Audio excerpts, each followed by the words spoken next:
Hi, my name is Jamie Short. I'm the host coordinator for the KCLB, and I am getting on here today just to share a little bit of information with you about what it looks like to be a host family, what kind of things you can expect, and how you can get more involved with that. So we started hosting about 3 summers ago. This coming summer will be our 4th summer to host a baseball player in our house, when our neighbors were hosting and they were still looking for some homes for some players that were reporting.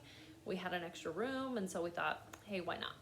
So we had a guy from Iowa show up, and we really had a great experience with him, and still communicate to this day, and decided that's something we wanted to do every summer.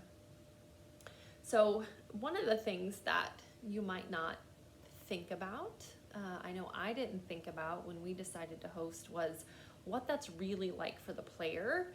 I thought more about, what that was going to look like for our family to have somebody come and staying with us. But after these guys are here for a while, they open up with you and let you know how nervous they were to show up to a stranger's house in a place that's a lot of times really far from home. I know this summer we've got guys coming in all the way from Hawaii and California and New Jersey, and I know we've got a ball player that plays in Nebraska right now, but his home is actually in Australia. So these guys are really far away from home, coming to a place that they've never been before, and showing up on a stranger's doorstep and kind of just hoping for the best. So it's been really a blessing for us to be able to provide a good environment for those guys in the summer. And we've connected with those players' parents as well, after they've left, or even while they're here. Sometimes they'll come and spend a couple of days, and you can get together with them as well, and they share with you how happy they are that their kid landed in a good environment, and they're worried about sending their kids off to a place they're not familiar with and situation they're not sure about what it's going to be. So being able just to open up your home and provide a good environment for those guys to stay for the summer has been a lot of fun. Something else I didn't expect was how they would connect with our kids. So I have a 13-year-old son who plays baseball. I've got a 15-year-old son as well. He doesn't play baseball, but it's been fun to watch them kind of get some big brothers every summer. Still to this day, our kids will get texts from those guys asking what's going on. Our youngest one's playing basketball right now, and I know some of those guys have jumped on to watch his games that are being streamed everywhere this year.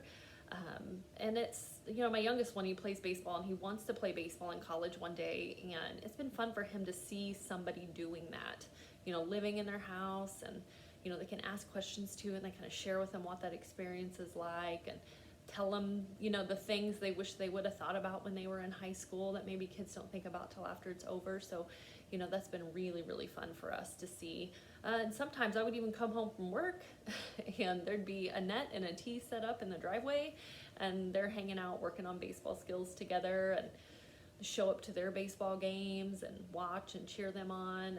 And we do the same, show up to our guys' games, our players' games, and try to cheer them on during the summer as well. So those are connections that we made with these guys that I didn't really expect when we initially did it, and it's brought a lot of fun to every summer. One thing you might be thinking about as well is, what is required of you to host? And to be honest, not a whole lot. A place to sleep.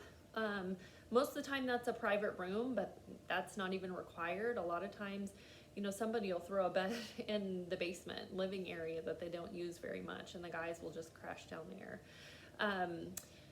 Also, laundry facilities and a restroom, and it can be a shared restroom. It doesn't even have to be a private restroom, but just a place these guys can live. And another fact that surprised me a little bit was how little time they actually are here. So they're playing 5-6 nights a week.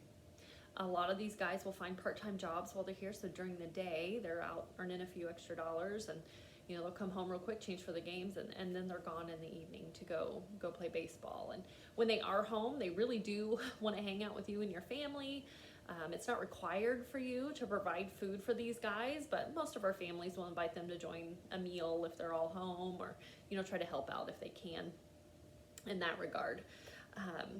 So I just wanted to share a few of those things with you about what it's like to be a host family. And if that's something you've ever considered, or might be thinking about doing this upcoming summer, we would love to chat with you. We know it's a big ask to open your home and have a stranger come live with you, but I can tell you that the people who have hosted in the past, they continue to do it summer after summer because it does end up being such a fun experience for everyone involved, and your family does grow and you end up being a surrogate family for these guys, and you cheering them on. I'll continue to cheer the guys on that have stayed with us for as long as they'll keep taking my phone calls. So anyway, I just wanted to share a few of those little facts with you about what that looks like and what you can expect, and I'd love to chat with you in more detail about that if that's something that you and your family would like to consider.